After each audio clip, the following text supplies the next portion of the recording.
ni kuhakikisha sasa wataalamu muda ule wa utoaji wa chanjo utakapofika katika zoezi zima tutakapoliendea, kwanza tuhakikishe tunawahi katika vituo vya kutolea huduma za chanjo mapema kwa ajili ya uchunguzi na matibabu mara tu, manake hii inapelekwa kwa wananchi sasa ambao wataona wana dalili hizo,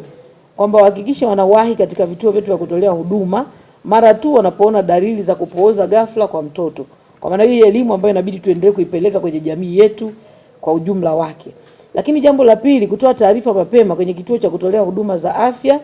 kilicho karibu, ama kupiga simu namba 199 bila malipo endapo utamuona ama kukutana na mtoto mwenye dalili za kupooza kwa ghafla. Manake hii ni elimu ambayo tunapaswa tutembee nayo kwa ujumla wake tunapoendelea na chanjo, lakini pia kuendelea kuielimisha jamii yetu, kwa sababu kama tulivyosikia hatuna mlipuko wote, lakini ni vizuri kutoa taarifa za mapema kama precaution, ili kitokea changamoto basi wananchi wetu waweze kuchukua hatua za mapema. Lakini jambo la tatu ni kunawa mikono mara kwa mara kwa maji tiririka na sabuni au kutumia vitakasa mikono ili kujikinga na magonjwa mbalimbali ya kuambukiza. Hapa sasa hatuzungumzii tu polio, lakini na magonjwa mengine kwa ujumla wake, na specific kama ambavyo tumesikia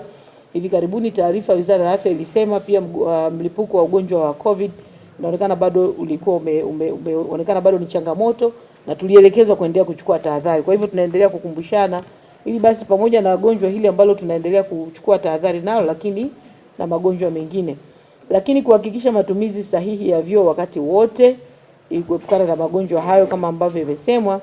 na kuhakikisha watoto wote wanapata chanjo kulingana na ratiba ili kuwakinga dhidi ya magonjwa yanayozuilika kwa chanjo kama ambavyo tumesikia hapa. Kwa hivyo kila mmoja, na hapa na maanake ni wakuu wa wilaya wenzangu sasa kwenye maeneo yetu yote, kwenye wilaya zote, kuhakikisha kwamba kila mmoja kwenye eneo lake anasimamia, na kama ambavyo tumesikia kwenye wilaya zile ambazo zimetajwa ndio zenye watoto wengi zaidi zile 4, lakini na nyingine zote, kwamba tuhakikishe zoezi hili linafanyika kwa ufanisi na ukamilifu wake ili pasiwepo na mtoto hata mmoja ambaye hajaweza kupata chanjo hii.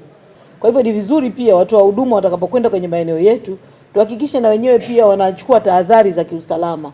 ili basi tusiende kuwakinga wengine alafu sisi tena tunaingia kwenye changamoto. Nimesikia hapa kwenye mkoa wetu wa Tabora kwenye baadhi ya maeneo kwamba yale ambayo ni maeneo ya misitu, maeneo ambayo ni pembezoni, pengine kuna wanyama hatarishi, tuhakikishe basi hizo precaution muhimu zinachukuliwa kwa mapema, ili basi tukienda kwenye zoezi basi wepo na mtu ambaye anaenda huko na matokeo yake anapata bahati mbaya ya changamoto. Tuendelee kushirikiana, tuendelee kutoa hii awareness kwa jamii ili kusudi zoezi litakapofika basi kila mtu awe na uelewa, na mwisho wa siku wote waweze kupata chanjo hii, ili basi tuweze kufikia lengo la kufikia watoto wa 1,036,000 kama ambavyo imeainishwa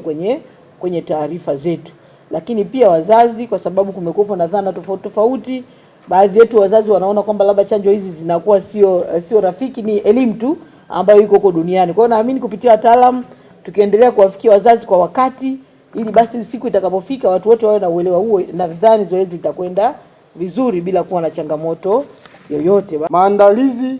ya kampeni hii ngazi ya mkoa mpaka kufikia tarehe 16 Machi 2026 tumekwisha fanya maandalizi kwa 82%. Kwa hivi tuna imani kwamba kabla ya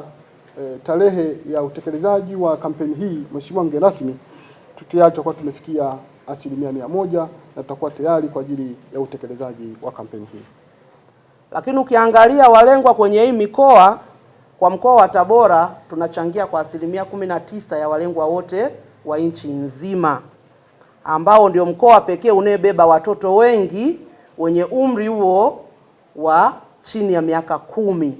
Kwa hiyo tunaweza tukaona tuna kazi gani kubwa mbele yetu ya kuhakikisha sisi tunaliinua taifa kwa kufikia hao walengwa wa 19%. Kwa sababu kitaifa tunatarajia tuwafikie watoto 6,793,265 walengwa kitaifa. Kwa hiyo 19% ya hapo wanatoka mkoani Tabora. Kwa hiyo Mheshimiwa mgeni rasmi, unaweza ukaona kazi kubwa tulionayo kwenye mkoa wetu.